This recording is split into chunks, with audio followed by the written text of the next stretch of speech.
નમસ્કાર ખેડૂત મિત્રો, ગુજરાત સરકાર ખેતીવાડી વિભાગ દ્વારા ખેડૂતોને અલગ અલગ યોજનાઓમાં સબસિડી આપવામાં આવે છે, જેમાં તાલપત્રી, પાણીની પાઇપલાઇન, દવા છાંટવાનો પંપ, મોબાઈલની સબસિડી, ઝટકા machine, tractor subsidy, borewell subsidy તેમજ પંપ સેટ અને બીજા પણ ખેતી માટેના અન્ય સાધનો માટે સબસિડી આપવામાં આવે છે.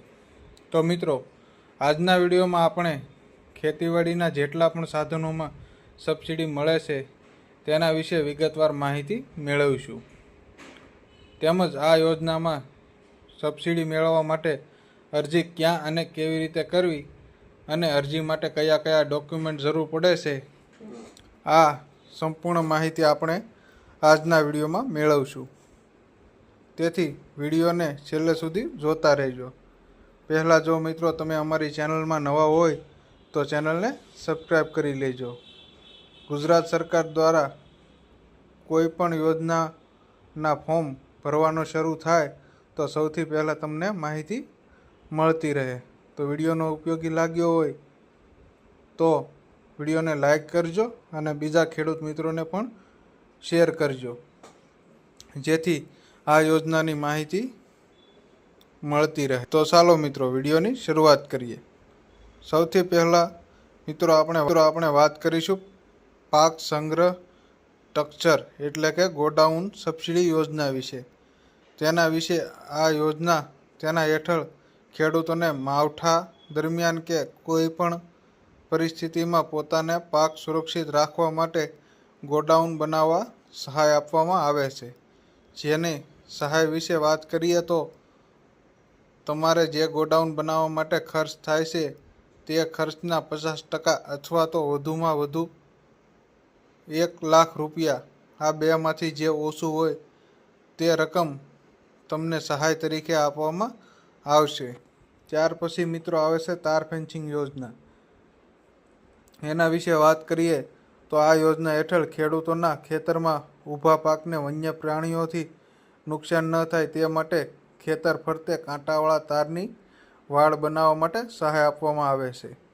સહાય કેટલી આપવામાં આવે છે તો કે પ્રતિ રનિંગ મીટર દીઠ ખર્ચના 50% અથવા ₹200 માંથી જે રકમ ઓછી હોય એટલી સહાય આપવામાં આવશે.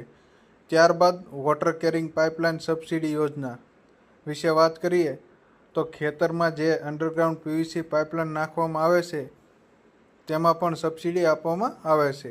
તેમજ SDP એટલે કે જે કાળા કલરની પાઇપલાઇન આવે છે તેમાં પણ સબસિડી આપવામાં આવે છે.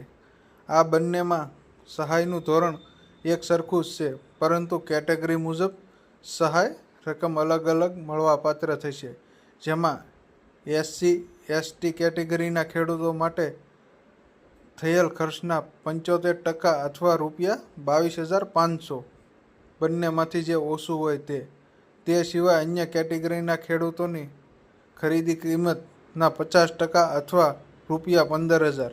હવે મિત્રો આગળની યોજનાની વાત કરીએ તો આ યોજના હશે ખેડૂતોને મોબાઈલની ખરીદી પર સહાય આપવાની યોજના. મિત્રો આ યોજના હેઠળ તમને સ્માર્ટફોનની ખરીદી પર 40% અથવા વધુમાં વધુ ₹6,000 સુધીની સબસિડી આપવામાં આવશે.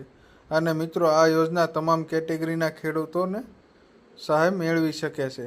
ત્યાર પછી નવી યોજના ખેડૂતો માટે પંપ સેટ એટલે કે ઇલેક્ટ્રિક મોટર સબમર્સિબલ પંપ સેટમાં સબસિડી આપવામાં આવે છે.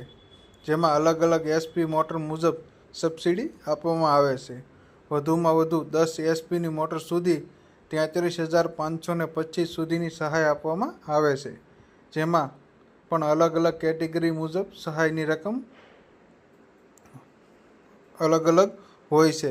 ત્યાર પછી મિત્રો તાડપત્રી સહાય યોજના વિશે વાત કરીએ તો પાકની કાપણી પછી ખેતર પાક પડ્યો હોય ત્યારે વરસાદ આવે તો સુરક્ષિત રીતે ઢાંકવા માટે તાડપત્રી ખરીદી પર સબસિડી આપવામાં આવે છે.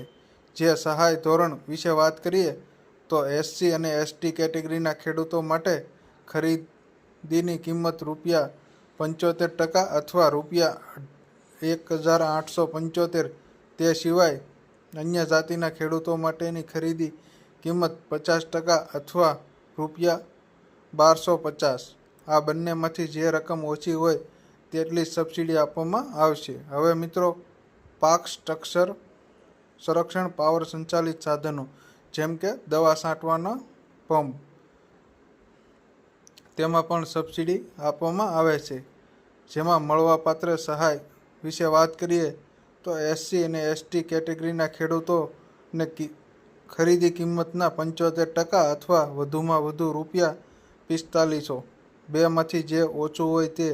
અને SC ST કેટેગરી સિવાય અન્ય જાતિના ખેડૂતો માટે 50% સબસિડી અથવા મહત્તમ ₹3000, બેમાંથી જે ઓછી રકમ હોય તેટલી સબસિડી તમને દવા છાંટવાના પંપ માટે આપવામાં આવે છે. હવે મિત્રો, અહીં ખેડૂતોને ટ્રેક્ટર ખરીદી પર પણ સબસિડી આપવામાં આવે છે. જે મિત્રો મોટા ટ્રેક્ટર અને મિની ટ્રેક્ટર, આ બંને અલગ અલગ સબસિડી આપવામાં આવે છે. જેમાં મોટા ટ્રેક્ટર વિશે વાત કરીએ તો અહીં 20 PTOથી 60 PTO સુધી ટ્રેક્ટર માટે ખરીદી કિંમત 25% અથવા વધુમાં વધુ ₹1 લાખ સુધીની સબસિડી આપવામાં આવે છે. મિત્રો, આ સહાયની રકમ તમામ વર્ગના ખેડૂતો માટે એક સરખી જ છે.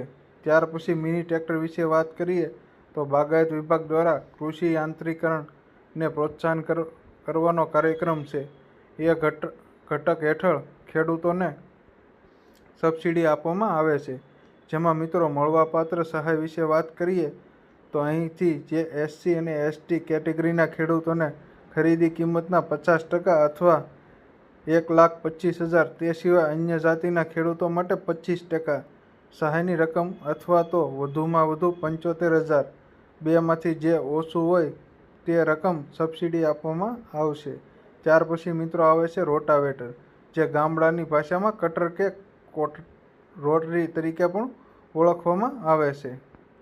તેમાં કેટલી સહાય આપવામાં આવે છે તેના વિશે વાત કરીએ તો મિત્રો, આ યોજના અલગ અલગ કેટેગરીના ખેડૂતો માટે અલગ અલગ સહાયની રકમ આપવામાં આવે છે. જેમાં 50થી 60% સુધી વધુમાં વધુ ₹95,000ની મર્યાદા સબસિડી આપવામાં આવે છે. ત્યારબાદ કલ્ટિવેટર, તેમાં પણ ગુજરાત સરકાર દ્વારા સબસિડીમાં આપવામાં આવે છે. ₹25,000 સુધીની સહાય ખેડૂતોને કલ્ટિવેટરની ખરીદી પર મળવાપાત્ર છે. ત્યારબાદ મિત્રો, થ્રેશરની ખરીદી પણ સબસિડી આપવામાં આવે છે. અલગ અલગ પ્રકારના થ્રેશર મુજબ સહાયની રકમ અલગ અલગ હોય છે. તેમાં વધુમાં વધુ ₹2,25,000 સુધીની મર્યાદા સહાય આપવામાં આવે છે. ત્યાર પછી મિત્રો, સોલાર પાવર યુનિટ કિટ, જેને આપણે ગામડાની ભાષામાં ઝટકા મશીન તરીકે પણ ઓળખીએ છીએ. તેમાં ખેડૂતોને પોતાના ખેતરમાં ભૂંડ અને નીલગાય જેવા વન્ય પ્રાણીઓથી થતા નુકસાનને અટકાવવા માટે ગુજરાત સરકાર દ્વારા ઝટકા મશીન ખરીદી પર કિંમતના 50% અથવા વધુમાં વધુ ₹15,000, આ બેમાંથી જે રકમ ઓછી હોય તેટલી સબસિડી આપવામાં આવે છે. ત્યાર પછી મિત્રો, માલવાહક, જેમાં પિકઅપ કે છોટા હાથી છે, તે ખેડૂતોને ખેતરમાંથી પોતાના માલ ઘરે કે બજારમાં લઈ જવા માટે માલવાહક પર ₹75,000 સુધીની સબસિડી આપવામાં આવે છે. હવે મિત્રો, આગળની યોજના છે બોરવેલ સબસિડી યોજના. આ યોજના હેઠળ ખેડૂતોને ખેતરમાં કે ખેતરવાળી કે વાડીએ બોર એટલે કે દાર ગાળવા માટે ₹50,000 સુધીની સબસિડી આપવામાં આવે છે. ત્યાર પછી મિત્રો, નિર્દેશન યોજના હેઠળ ખેડૂતોને અલગ અલગ સિઝન મુજબ પોતાના ખેતરમાં જે વાવેતર કરેલું હોય તેના માટે કીટ અને તેને સાથે ખાતર તેમજ દવા બોટલ પણ આપવામાં આવે છે.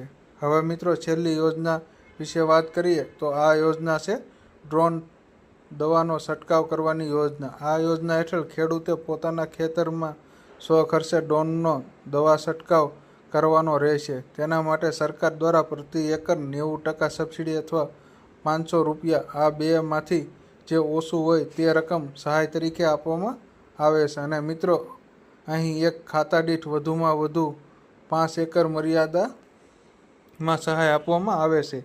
એટલે એક ખેડૂત ખાતેદાર વધુમાં વધુ 5 એકરની મર્યાદા સહાય મેળવી શકે છે.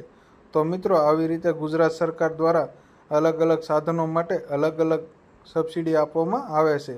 હવે મિત્રો આ તમામ યોજનાઓ માટે એપ્રિલ મહિનામાં અરજી શરૂ કરવામાં આવે છે. જ્યારે પણ અરજી ફોર્મ શરૂ કરવામાં આવે ત્યારે અરજી ફોર્મ કેવી રીતે ભરવું તેના માટે અલગથી એક વિડીયો બનાવીને મૂકી દઈશું. તેમજ મિત્રો અરજી ફોર્મ તમે જાતે પણ ભરી શકો છો અથવા તમારી ગ્રામ પંચાયતના વીસીએ ઓપરેટર પાસે પણ ભરાવી શકો છો અને ઓનલાઈન દુકાને જઈને પણ ભરાવી શકો છો. જો તમારે ઓનલાઈન ફોર્મ જાતે ભરવું હોય તો જાતે ભરવા માટે આઈ ખેડૂત પોર્ટલ પર ભરવાનું રહેશે. જ્યારે ઓનલાઈન ફોર્મ અરજી શરૂ કરવામાં આવશે ત્યારે આટલા ડોક્યુમેન્ટ તમારી જોડે રાખવાના, જેમાં 7/12/8 અને આધાર કાર્ડની નકલ અને SC/ST કેટેગરીના ખેડૂતો માટે જાતિનું પ્રમાણપત્ર, બેંક પાસબુકની નકલ, આટલા ડોક્યુમેન્ટ જરૂર તમારી અરજી સાથે ભરવા પડશે. મિત્રો જો તમારે આ યોજના વિશે વધુ જાણકારી મેળવવી હોય તો ગ્રામ સેવક, વિસ્તરણ અધિકારી અથવા જિલ્લા ખેતીવાડી અધિકારી શ્રીનો સંપર્ક કરી શકો છો. તેમજ જો મિત્રો તમને કોઈ પણ મૂંઝવણ હોય તો કોમેન્ટ બોક્સમાં જરૂરથી જણાવજો અને વિડીયો ઉપયોગી લાગ્યો હોય તો વિડીયોને લાઈક કરજો અને આવી જ યોજના વિશે જાણકારી મેળવવા માટે અમારી ચેનલ સબસ્ક્રાઈબ કરી લેજો. તો મિત્રો ફરી મળીશું એક નવી યોજનાના નવા વિડીયોમાં. ત્યાં સુધી જય જવાન, જય કિસાન.